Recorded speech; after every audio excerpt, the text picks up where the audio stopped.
एक 22 साल का लड़का एक 17 साल की लड़की जो कि माइनर है उसके साथ शादी कर लेता है। ये एक अरेंज्ड मैरिज है। इसमें शादी सितंबर 2024 में होती है और इस शादी से उन्हें एक बेटा जून 2025 में होता है। डिलीवरी के टाइम वाइफ को जब हॉस्पिटल लेकर जाते हैं तो वहाँ पर डॉक्टर्स को पता चलता है कि लड़की जो है वो माइनर है। डॉक्टर्स के लिए मैंडेटरी है कि इसे पुलिस को रिपोर्ट करें। डॉक्टर्स पुलिस को मैटर रिपोर्ट करते हैं और इसमें एक एफआईआर हस्बैंड के खिलाफ पॉक्सो एक्ट में हो जाती है। ये एक रियल केस है जिसके फैक्ट्स मैं आपको बता रही हूँ। ये case recently Delhi high court के सामने आया है। हस्बैंड इस एफआईआर को क्वैश कराने के लिए दिल्ली हाई कोर्ट गया। अब हाई कोर्ट ने इसमें क्या ऑर्डर किया उसे हम डिटेल में समझते हैं। तो चलिए वीडियो को एंड तक देखते हैं। अगर आपने अभी तक मेरे चैनल को सब्सक्राइब नहीं किया तो आपसे रिक्वेस्ट है कि प्लीज इसे सब्सक्राइब कर ले, जिससे मेरी आने वाली सभी वीडियोस का नोटिफिकेशन आपको मिल सके।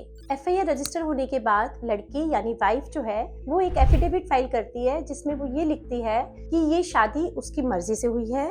उसने जो रिलेशनशिप अपने हस्बैंड के साथ बनाए हैं वो उसी की मर्जी से बने हैं। वो अपनी फैमिली में बहुत खुश है, पीसफुली रह रही है और वो ये रिक्वेस्ट करती है कि वो इस क्रिमिनल केस को आगे नहीं बढ़ाना चाहती तो इसे खत्म किया जाए। अब मैं आपको यहाँ बताना चाहूंगी कि जो पॉक्सो एक्ट है वो छोटे बच्चों को सेक्सुअल ऑफेंसेस से प्रोटेक्शन दिलाने के लिए बना था। ये बहुत ही सख्त कानून है। अगर किसी भी माइनर बच्चे के साथ कोई सेक्सुअल ऑफेंस होता है और उसके बारे में किसी को भी पता चलता है तो उसके लिए मैंडेटरी है कि वो पुलिस को रिपोर्ट करे। अगर वो पुलिस को रिपोर्ट नहीं करता तो उसके खिलाफ भी एक एफआईआर सेक्शन 21 पॉक्सो में रजिस्टर हो सकती है।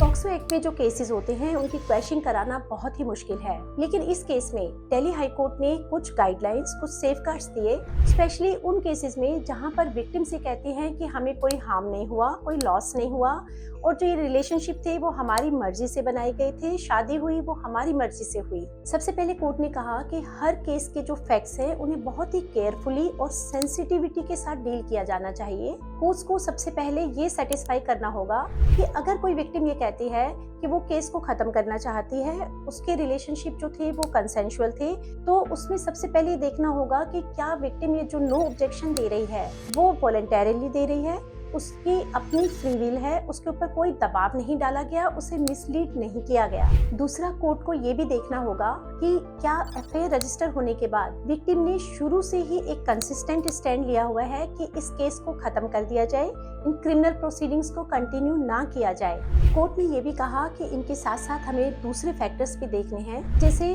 Relevant point of time, accused और विक्टिम की क्या एज थी। दूसरा, अगर विक्टिम ये कहती है कि ये प्रोसीडिंग्स खत्म कर दी जाएं, तो हमें ये देखना होगा कि क्या विक्टिम को किसी तरीके से एक्सप्लॉइट तो नहीं किया गया, क्या विक्टिम और एक्यूज्ड एज अ फैमिली एक साथ रह रहे हैं, क्या इस रिलेशनशिप से उनका कोई बच्चा है, और अगर इन क्रिमिनल प्रोसीडिंग्स को खत्म ना किया गया तो उस बच्चे के फ्यूचर पर क्या इम्पैक्ट पड़ेगा। ये सभी फैक्टर्स कोर्ट को देखने होंगे।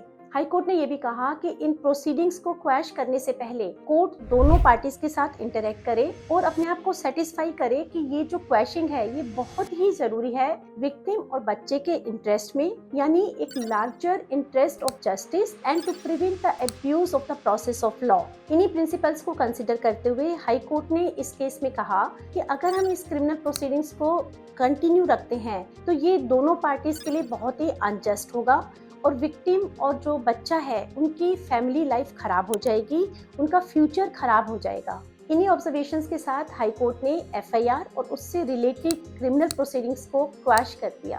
अब मैं आपको यहाँ पर बताना चाहूंगी कि जो पॉक्सो एक्ट के केसेस हैं रूटीन में इन्हें क्वैश कराना बहुत ही मुश्किल है। अगर कोई लड़की 18 साल से कम है तो उससे शादी ना करें, उसका 18 साल होने तक का इंतजार करें, क्योंकि 18 साल से कम यानी माइनर लड़की की जो कंसेंट है वो कोई मायना नहीं रखती।